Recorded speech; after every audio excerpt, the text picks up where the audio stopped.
everybody. Thank you for braving the weather and joining me this evening. I'm really excited to be here.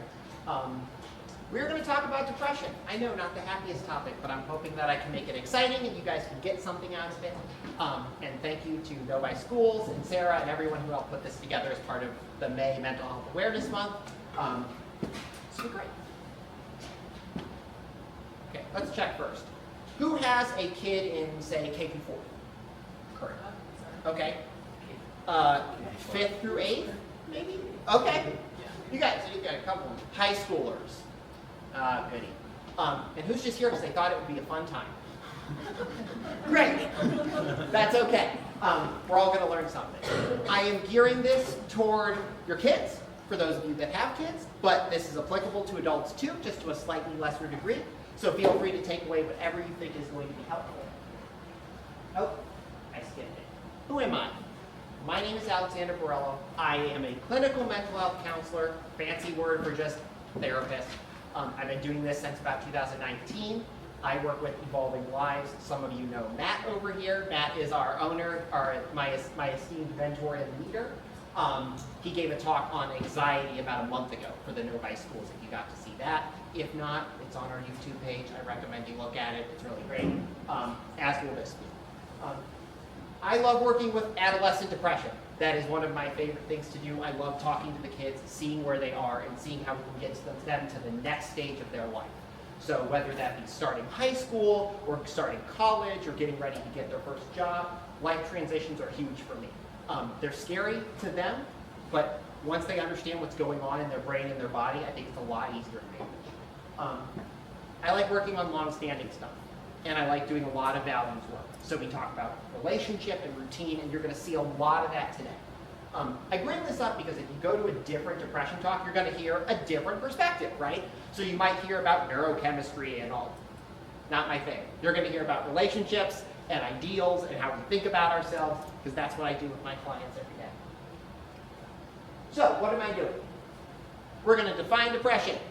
You guys might have a definition in your head. I'm giving you a new one. We're going to talk about how it affects development in the youth. Depression in adults looks different from depression in adolescents. It looks different from depression in young kids. How do you talk to your kids about it? How do we have those conversations? How do we not get, I don't want to talk about my feelings, Mom, because it happens all the time, right? And then when do you get professional help? We do reach a certain point where we do have to call someone like me or like Matt, and so I'm going to give you some tips on when to do it. Defining depression. Start with what's wrong. A lot of people think depression is just sadness. It's the same thing as being sad, or it's a really intense kind of sadness. It does involve that, but it's a lot more. So there's a lot of other symptoms we have to talk about, and it affects the way that people see themselves. It's a lot more than just being sad. It's the way they view the world. It's the way they view themselves and their relationship to the world. When this goes on for a long time, we call it depression. If it was just sadness, we all get sad. I was depressed for 2 hours. Doesn't count. It is a lifelong problem you must learn to live with. Nope. You can get better. You can never have depression again. There are people who have depression for months, if not years. They go to therapy, maybe they take a little bit of medication, they get better, they never have depression again. So don't let people tell you that it's lifelong and you're stuck with it. And lastly, who has heard about serotonin? Fancy neurochemical stuff in your brain, right? Everyone's going to tell you depression is a serotonin issue. Yes, but it's also an issue of a lot of other things. And those are the things I'm going to talk to you guys about today. Therapy plus medication, very helpful. Not always necessary. So, we talk about depression out of this big fancy book that I have a nice picture of. All the therapists use it. It's the Diagnostic and Statistical Manual of Mental Disorders, currently 5th edition text version. That's too much for you guys to remember. I don't expect you to know every single word in this giant book. Instead, I simplify it. If you're looking at someone and you're saying, hey, are they depressed? Might they be depressed? Maybe you're looking at yourself and you're saying, am I depressed? I feel kind of different. Start looking at what's not the same. And I made it a fancy acronym. Sleeping too much or too low, eating too much or too low. That might also have to do with weight gain. and we're going to talk about that with the kids. Mood, sadness, right? Adding to that, irritability. So nobody ever talks about irritability when they talk about depression. Why? Because it's not super common in adults. We'll see a little bit. But with the kids, it's very common. So we have to be attentive to just irritability. They might not be sad, they might just be fussy, and that can be depression too, if they're younger. Not enjoying stuff as much as you like to, I think we all understand what that means. Self-esteem, I'm not important, I'm not valuable, I'm not good. Reduced attention, reduced concentration. You will see this in your kids' academics. When their grades start falling, could be they're just not good at that class. Could be they're having a bigger issue, they can't focus as well as they used to. Movement, usually this refers to slowing down. It can also be getting fidgety, but with the kids, they tend to have a lot of energy anyway, so what you're probably going to see is they're getting sluggish. And that relates to energy, not having fun. They're tired.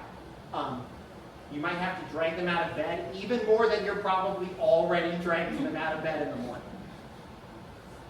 Last two, I'm sorry they don't fit into my fancy acronym, but they do have to be talked about. Suicidal thoughts, I don't want to be here anymore. I don't think there's a place for me. Or just not doing your everyday functions very well. They're not going to school, they're not going to their hobbies, they're not talking to you, they don't want to do it. Okay? So, when do kids get down? All of this, really nice and fancy. Problem, it's made for adults. This is based mostly on adults. So you might recognize this in you, but what does it look like for your kid? Here's the problem. Let me go back. Teens are moody, right? As soon as middle school, we start having weird sleep patterns. That's really normal. How do we know that it's depression and not just they got older and they're getting a little bit different? That makes it really hard to diagnose. The other problem we have is something like self-esteem. How do you know what someone's self-esteem is unless they tell you? It's in their head. But younger people don't always have the right language because they haven't had enough life experience, or maybe they're so young they don't know all the fancy words. And so they maybe don't like themselves, but I feel bad, right? We can't really diagnose depression off of bad, so it gets extra tricky. Some things that will be different. I talked about impulsivity and irritability. Weight change. Super common. If you've taken your kids to the doctor, and your doctor has that big fancy chart where they're like, for their age bracket, they're supposed to weigh approximately this much, and they don't, possible issue. A lot of them also see themselves as ill, and they will feel physically ill. I know sometimes they do the thing where they're like, I'm sick because I don't want to go to school, right? And maybe there's issues they don't want to go to school, right? But it could be they actually do feel ill even though there's nothing wrong with them. Because they're physicalizing all of their emotional pain. And dependency or distancing. Either really needy or don't want to be around you at all is also really common. Noticeably, this is not on the big list of symptoms. This one doesn't get recorded in the big fancy book, but it is important. I'm going to introduce you to my little friend Tim. I don't know how old Timmy is. Timmy's a generic age just to provide you with a good example. So, what problems does Timmy have? Why do we think Timmy might be depressed? Well, he's not sleeping. He's not eating, he's losing weight. He alternates between being sad and irritable. So we want to be mindful of both. Doesn't like his hobbies, doesn't like himself, isn't concentrating. Now, this could be related to the fact that he's not going to school because he feels sick all the time. Or it could be he's not skipping school, he's losing focus, he's not doing his homework, and then he can't concentrate because he has no idea what's going on in class. These things kind of feed each other.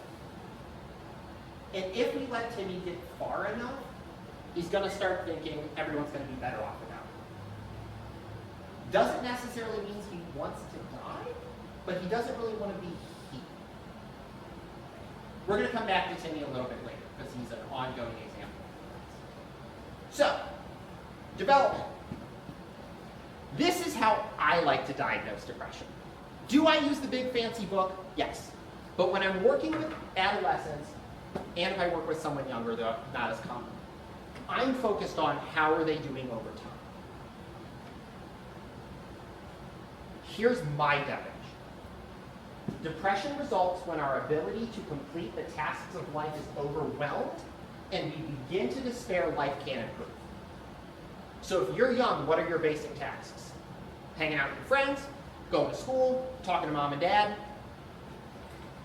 When you're not doing those very well and you feel like it's always gonna be really hard, that's your adolescent and kid depression. Some of this is genetic. Who's heard of nature and nurture? Probably a few people. That's all true. With the kids, we have to add on something called storm and stress. Or they got hormonal is the really easy way to describe this. Hormones are going everywhere. Their brain is developing, different parts at different rates. They're craving more excitement. And they don't have the thinking capacity to go, well, that's dangerous, and that's bad, and I shouldn't do that, and that's me going after things that aren't important to me. You know that. You're old enough. They don't. Okay? So we got to give them a little bit of sympathy. Here are my four. Slow down. Everyone with me so far, because we're getting into the big bulk. Stability, social connection, self-esteem, meaning making. If you remember anything from today, remember these four. And the thing I'll talk about at the end. Or I'll turn off the PowerPoint. And there we go. Those of you who have kids in school, or those of you if you don't, imagine yourself when you're between the ages of, say, 12 and 18. Whose schedule looked like this? We're getting up super early because I got something going on in the morning, probably a sports practice, right? Then we got class, we're cramming in meals because we don't have a lot of time. Lunch, you get a bit of a pass because your school forces you to eat. Go to more class, then I have to do something after school. There's something after my after school thing, and then I have to go home. When I go home, I should do my homework, but I want to get online and talk to my friends. Big problem nowadays, because they can't. They don't have to be at school to talk to their friends. They can be anywhere and talk to their friends. So they're going to keep doing it. And then it's 9 p.m. and oh, the homework didn't get done. Who's had a kid stay up till midnight, 1 a.m. doing their homework? That was me for years. This is not sustainable. I cannot stress enough how unsustainable this is. They have a lot of adrenaline. So they can do this for months, if not a couple years, and it looks okay. Eventually this falls apart. This is very dangerous. Okay? It's too much for them to manage. They think they can do it all, and you as a parent want them to do it all. You want them to have the best experience of their life. Try everything. Experiment with everything. What can we actually maintain long term? What are they going to do with this habit eventually? They might go to college. They might not be in your house. And they're going to have learned this is the way we function. And life's going to get harder, and then they're going to learn, oh, no. So we want to focus on the right kind of habits early on. As we try to meet demands, okay? If we have a stable routine, we get the good stuff. We get good, solid development.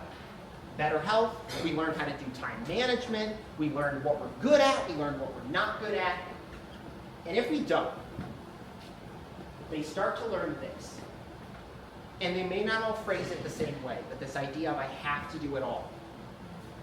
Well, I have to do this because I have to get from whatever grade I'm in now, say it's elementary school, to go to middle school, to go to high school, to go to college so I can become the world's first doctor on Mars, right? And they think that there's a really solid linear progression to this. And so if I don't do the 100 activities, I don't get to go to the fancy school. It's okay. They have options. You know they have options. We have to remind them. If they do this for too long, they start to have the symptoms we talked about. They're tired and they lose energy because they burn themselves out. Number 2, social life.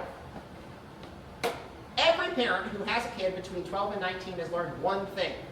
They like their friends more than they seem to like you, huh? Their social sphere is increasing. They're playing around. They're meeting new people. Some of them are even going to start dating. I know, scary. They're starting to separate the reality of people from what they believe.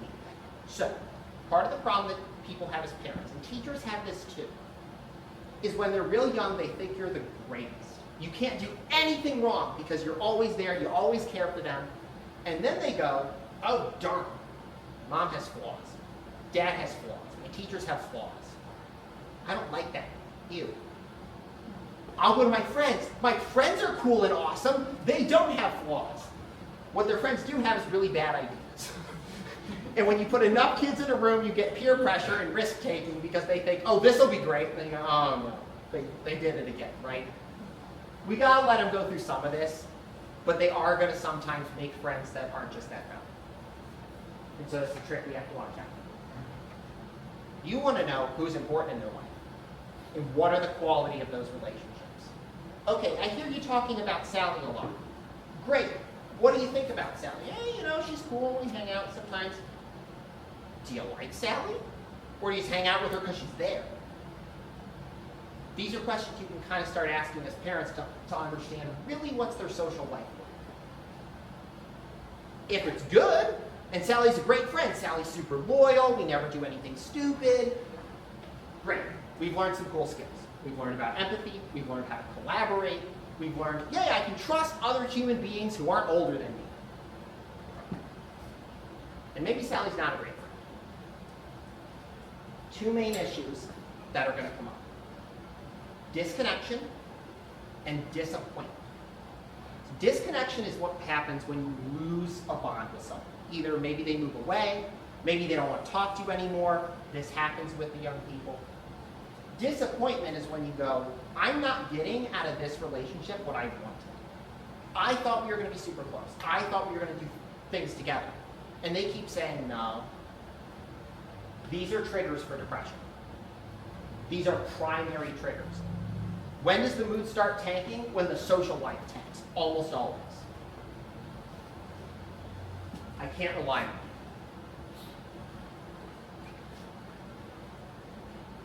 you. Usually it's one of two things that happens. It could be both. Let's focus on the two. I can't rely on people, but I need people. Who knows someone who's really needy? Constantly calling you, constantly needs your advice about everything. That's, I can't rely on people, but I need them anyway. Someone who doesn't talk to you at all, they're like, I'm keeping to myself, don't ask me about my feelings, I'm going to be over here, is I can't rely on you, so I'm going to avoid you. Because you can't disappoint me if I don't talk to you, right? Need is people pleasing. Avoidance is withdrawal. In kids, you'll also see argumentative a lot. They're fighting against you, and that comes out of that irritability. I don't often see people who are in the sad pits of depression and argumentative. I can't say it can't happen. It's more so irritability goes with the argument. Esteem and autonomy. When they are in high school in particular, middle school too, but mostly high school, they want nothing more than this. Darn it, I made it small or big or whatever I did. Hold on while I figure out how this fancy board works. It's one of them touch screens in it. There we go. I've mastered the internet. So, they're starting to develop their sense of identity. There's a tension between seeing themselves as a separate person and seeing themselves as tied to somebody else. Starts with parents. So, I'm so-and-so's kid, I do whatever they do, I do whatever they tell me to do. Then they start shifting, and now it's I do whatever my friends do, because my friends are cool, I gotta do what my friends do. Now, eventually they start learning, oh, I can be my own person? Oh, wow! Me's interesting in a way other people aren't interesting. But we have to encourage them. They start learning that reality is a little different than they think. You might have a kid who goes, I'm going to be a doctor, and I'm going to be a lawyer, and I'm going to be an astronaut, because they have those high expectations and those big dreams, right? And we want to encourage those. And then they get older and they start going, well, actually, that's kind of impossible because then I'd be in school for like 20 years and then I'd be super in debt. And they're going to start thinking through this. And it's going to kind of bum them out a little bit. Novi, hello. Big P word. Perfectionism. Novi, Northville, Livonia, a lot of areas around here have a giant problem with perfectionism. The kids think they have to be awesome at everything. I'm so glad that they're smart. I'm so glad that they're super engaged in their community. Also, you don't have to be the best. It is okay. A lot of this is unrealistic standards. Parents, do not blame yourself. I'm giving you a pass here. They do it to themselves. They believe that they have to be the best. Now, you might encourage them to be good, but I'm sure you guys aren't whispering in your kid's ear, be the best or nothing matters. But they're telling themselves that a lot of the time. So we want to catch it when it comes up and start coaching them out. If they learn to be independent and you let them make mistakes, please, I beg you, let them make their own mistakes. Nothing too dangerous, you know boundaries in your household, but let them kind of branch out a little bit. They're going to learn how to make choices, take responsibility. Sometimes things aren't going to go well, and they're going to come back and say, Mom, I did the thing, it didn't work. You go, yep, didn't work. What are we going to do differently next time? You're helping them learn that skill. As opposed to this vile word that I talk about with almost every teen client I ever work with. Should. I should do this. I should spend my time doing this. I should be the best at this. I should get the best grades all the time.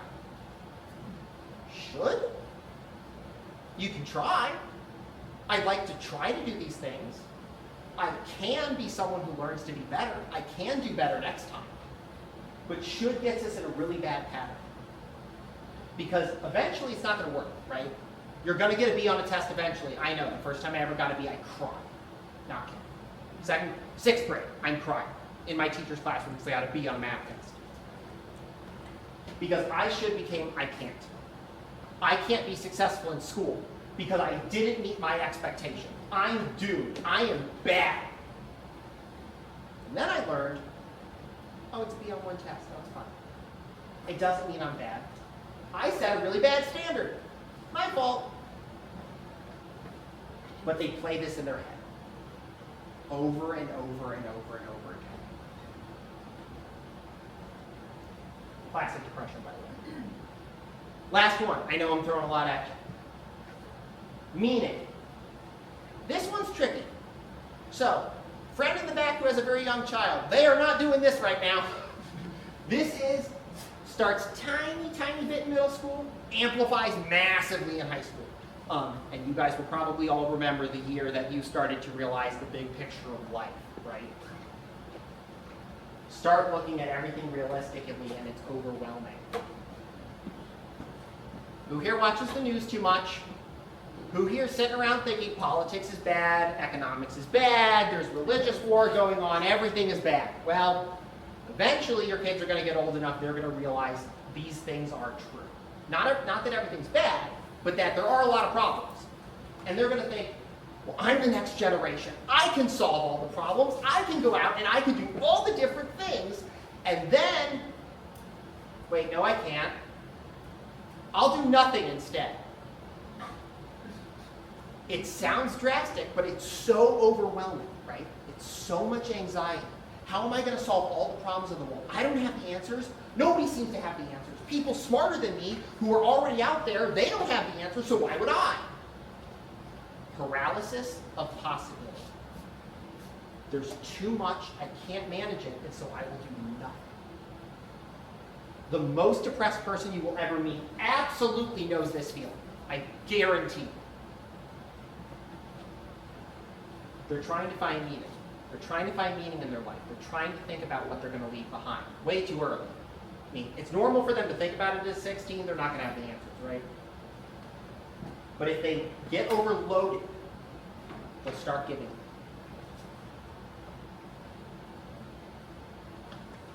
That is, I'm going to do these out of order. Overcome by dread. I am ultimately insignificant. There is nothing I can do. See where this gets to. The world is better off without me. because I'm not going to make a difference anyway. Nobody cares what I do. It becomes really hopeless. This is the pit of depression.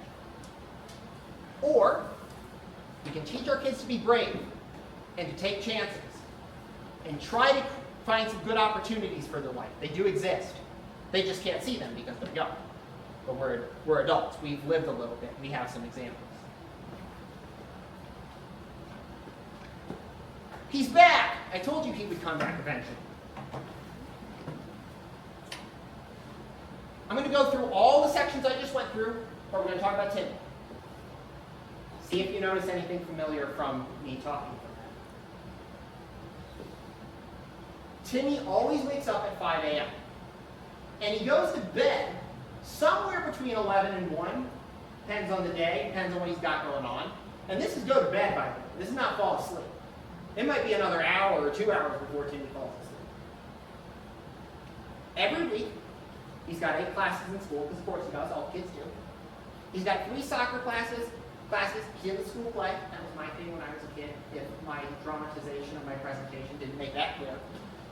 And he's doing 10 community service hours a week. Thank you, Novi Schools, for informing me that this is apparently super critical now. They stressed it when I was in school. Now it's like, you got it. Great, we're going to add another thing to their pile of stuff. That's awesome for Timmy. I'm so happy for him. He and his friend since 2nd grade, Jimmy, they're in an argument. They got a big problem. They like the same girl, and they want to take her to the school dance. Now, Timmy thinks all the girls like Jimmy. They don't like him. Is that true? I don't know. Doesn't matter. Timmy thinks it's true. Timmy thinks that he's not that popular. So she's never going to go to the dance with him. So he's like, Jimmy, you can't ask her because you can't. And now they're not talking. It's been 2 weeks. Jimmy and Timmy haven't said a word to each other. Oh no. Guys, the real tragedy is here. Got an A- in math. I don't know what Timmy's going to do. He got B in science. He is not going to be the first doctor on Mars now. How? You can't get a B in science and be a Martian doctor. It's impossible. He doesn't feel important. Because he can't get a girl, and he can't ace his stuff, so I don't really matter. Sound like everything went wrong so far? This is his problem. This is why Timmy's depressed. Because he has an overwhelming schedule, got conflict with a friend. This is where the mood issues start. And then he starts telling himself, but if I was just more popular, I would be better. I have no future.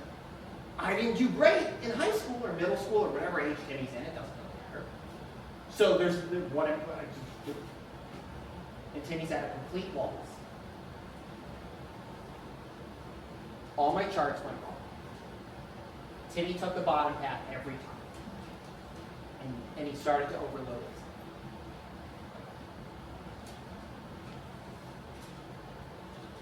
What do we do? What do we do, parents? What do we do? How do we save Timmy from himself? I'm going to try to help. But here's my bad news for the day. If I had 2, 3, 5 things that I could just tell you, and you could go home and you could fix your children, everything would be awesome, I would still do that. I don't. Nobody does. There are things you can try, but there aren't quick fixes. What I can offer is how to have a conversation. How to have a conversation in a way that your kid's not going to go, I don't want to talk to you, Mom. I don't want to talk to you, Dad. I'm fine. Who's got I'm fine from their kid before? And if it hasn't happened, it's gonna. I guarantee you're getting I'm fine eventually. I did it to my parents enough, I'll admit it. Okay. New fancy acronym, PEACE. You will not find this in a textbook. I came up with it. I borrowed it from textbooks, but I rephrased it so that it's easier and catchier, instead of evoking the actual emotion of wood. You guys don't need to remember that. We start at the bottom. This one is very easy if you do it right. Be present for your kid. I'll give you my most tangible example of this. Sarah's my hypothetical kid in this situation. She wants to talk to me about something. I'm like, okay, I'm here. 1 second. I've already failed. Put the phone away. Do not be distracted by anything if your kid says, I'd like to talk about my feelings or my life or my anything. This is a golden opportunity. Say thank you and enjoy it. Listen first. We're going to have a lot of thoughts. I know I've been in sessions with people where I hear what they're telling me and I go, oh, I have a thought. Wait. They're getting to something good. They're eventually going to get to something good, but I have to wait for it. If I get too caught up in my own stuff, then I cut them off and I miss the really cool thing they were going to tell me. Notice body language and inflection. If they're standing there like this, something's wrong. We know to ask. They're trying to close off. They're trying to hide themselves from us. Be open to anything, and I do mean anything. Older kids, they may tell you confidential stuff. They may tell you risky stuff. They may tell you stuff you do not want to hear. Or, at any age, they might tell you about that book they read or that game they played, and you're like, I am so bored. I don't care about this at all. Doesn't matter. They think it's interesting, which means it's interesting to you. Be transparent. If you are open enough as a person, and I encourage you all to do this if you can, to say, hey, I struggled when I was young too. I know what that's like. I would do it. I would be vulnerable. They need to know that they're not alone. Last one, this is important. Keep stuff your kids tell you confidential if they ask you to. Now you can tell a spouse. I do think that's important, to keep spouses informed. If you want to send your kid to a therapist, I think you should tell the therapist.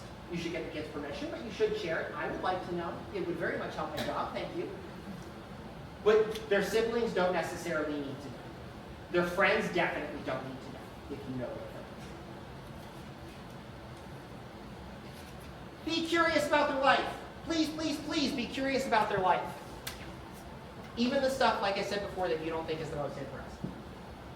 Try out some different questions. I can't tell you what all the possible questions are. You know your kid better than I know your kid. So just go, I don't know. How about this? Or do you think this is cool? They'll tell you. Don't make assumptions, though. Their life is complicated. We are very generationally different. I was telling someone before this talk today, I admit I'm on the younger side. That's probably a parent who's this 15-year-old in a jacket talking to me.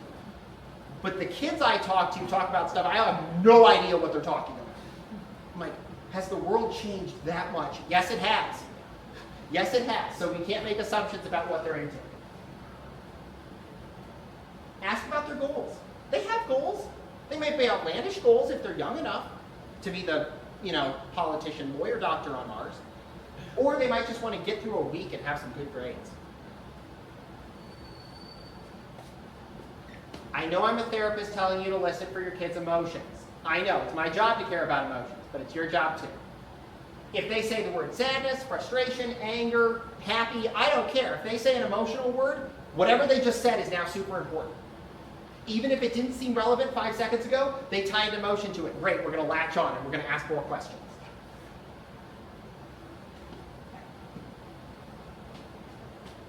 I'm not going to pry. I don't know if anyone in this room has had a situation where someone, a young person in particular, but it could be anyone, told them that they did something they should not have done. And they know you're going to be mad at them. Okay? I am begging you. Acceptance of experience is not approval of action. I have told many parents this. What were they thinking and how did they feel when the thing happened? Let me give an example. Maybe Timmy went to a party with his friends and he had a little bit to drink. And Timmy's your kid and you said, we're not going to do this, right? You were very firm in your house that those are the rules. What you want to know is, hey Timmy, what were you thinking and feeling leading up to this? Was there peer pressure going on? Did you feel like you needed to be cool? Start exploring that. You can still say, hey, we talked about this, I don't like this behavior for someone in my household. Okay? But if we come at them punitively and we say, everything you felt in that moment was wrong, they're not going to talk to you again because you shut them down. Accept whatever the emotion is, and then we can talk about how to change the behavior. I know it's easy to get a little judging and punitive. I get it. You're trying to protect your kid. Try to hold back a little bit. Because growing up is hard. Also, do not compare them to yourself. I'm sure you're all great and you wouldn't do that, but times are very different. They are a different person than you. I didn't do that when I was your age. Not helpful. I know. I've heard it said to people before. Also offering false reassurance. That thing from earlier where I said they're going to realize the world's kind of tough and dramatic. Don't go, you'll figure it out. Does that feel kind of invalidating? Let them know, yeah, it is tough, but we'll figure it out. 2 more, I'm almost done. Clarification. You want specificity. Here's what the kids do all the time, and I'm sure you've heard it. Oh, it was just the worst because Sally said she can't come to my party and now she hates me. What actually happened? What did she actually say? Oh, she actually said, I can't come. I have a thing with my family that day. Oh, well that really changes things, doesn't it, Tim? Yeah. Okay, it's going to happen all the time. So we do care about getting details if we can. And again, with those emotions. If a teen's not opening up to me during a therapy session, and they tell me they feel sad, I'll take it. It's an emotion word, fine, I'm happy. But if I can get helpless, that's better. If they say, oh, I'm angry, great. Can I get frustrated? It sounds lighter, but it is a little more specific. It does tell you something about the value. Can I get hopeless? Can I get despair? We're talking about depression. Those are much more descriptive words than I'm sad, even though that's what the fancy book says. Focus on values. I'll tell you guys a fun little story. I was reading a book and there was a really awesome example. There's this kid who really wanted to be it might have actually been doctor, even though I've already used that as an example. And thought, well, school's really important, right? Because I need to go to medical school, so I have to really study hard. And every day, he would come home and he would get on the Xbox for 4 hours. And then he would do his homework at midnight. And one day the parent said, school's important to you, right? You've told me that school's important. Yeah, school's really important, right? Then why are you on the Xbox 4 hours every night? And then the kid went, If you know what's important to them, you can convince them to change their behavior because of something they said. Because it didn't come from you. So you can challenge them with stuff they've said. In a very polite way. But it tends to be very effective when they realize they're not doing the things they want to be doing. Lastly, be encouraging. Autonomy is super important. Let them take chances. Let them explore. Consider some new possibilities. You can even throw out some stuff. Hey, you're a pretty artistic kid. Want to take an art class? Want to join band? Maybe they will, maybe they won't. But maybe they don't know those options are available to them because they're in their own little bubble. Love, love, love creativity. I don't care if your kid's art is just terrible. I can tell you I can't draw. If you find my parents and you ask them what my art has been like for my entire life, well, I don't make art anymore, but when I used to, they would tell you, don't give him a pencil. But they still let me try. And that was important. I could still try, and I could try to express myself in art, and then I found something better, and I started doing drawing, because I was actually better at it. But let your kid explore. One day, it's not today, but one day I might do a talk on video games. This is big for me. Because a lot of parents think very punitively about video games. If it's a way for them to engage with other people, if it's a way for them to develop, say, strategy skills, it depends on certain kinds of games, this is a good creative pursuit. Now, don't spend 8 hours a day doing it. Just like I wouldn't want them to spend 8 hours a day journaling. Journaling is helpful. You don't need to do it for 8 hours a day. But don't automatically discount something because it doesn't seem productive at first. Lastly, encourage them to try stuff that's hard that they don't like. It is a growth opportunity. Nothing too extreme, but if they're like, I don't think I'll go to that event after school just because, go. Go for a half hour. See how you feel about it. You might like it. If not, I'll pick you up. Okay, lastly, and I know I'm running out of time, so I'm going to try to use quick. Seeking professional help. At a certain point, you're going to have done all the things. You're going to talk to your kid about their schedule, and you're going to have checked in on their friends, and you're going to know who they like and who they don't like, and you're going to go through this whole thing and have this long conversation about what's meaningful to them. And they're still going to be sad. I hope that's not the case, but it might happen. That's where we come in, and people like this. I'm going to make this easy. 4 things I want you to look out for. Just 4. First is duration. If they're having these difficulties for a week, don't worry about it. It's probably development. It's probably they're going through that store and stress stuff. If this goes on for a really long time, once we pass 2 weeks, start having a red flag. Once we hit a month, go online, find a therapist, please. It's getting a little too long. They could benefit from some help. What are the circumstances? Go back to Timmy for a minute. If his only problem was his friend Jimmy, we'd let that go. Friends have problems all the time, right? You guys have had arguments with your friends. But for Timmy, everything is bad. His schedule's bad, his friends are bad, the way he thinks about himself is bad. That's a therapist's problem. You could start talking about it at home, but you're going to need some extra. Are we being hyperbolic and saying everybody hates me because I'm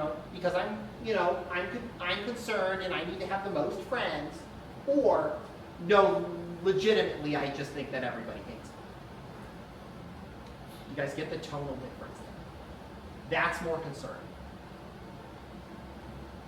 And lastly, and I think you guys can understand this all on your own, is if there's a lot of risk-taking, self-harm, we're getting into substances, we need to talk to somebody.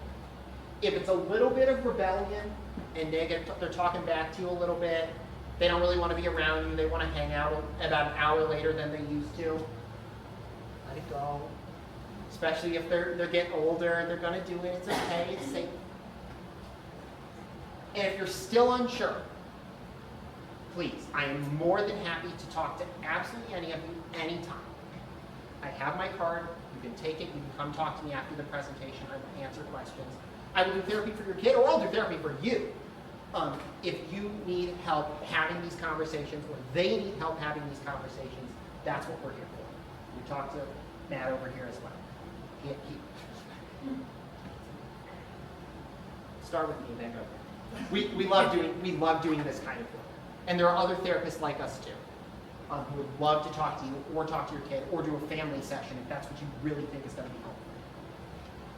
But for now, thank you for listening. I appreciate you guys braving the weather and being here. I will stay and take questions.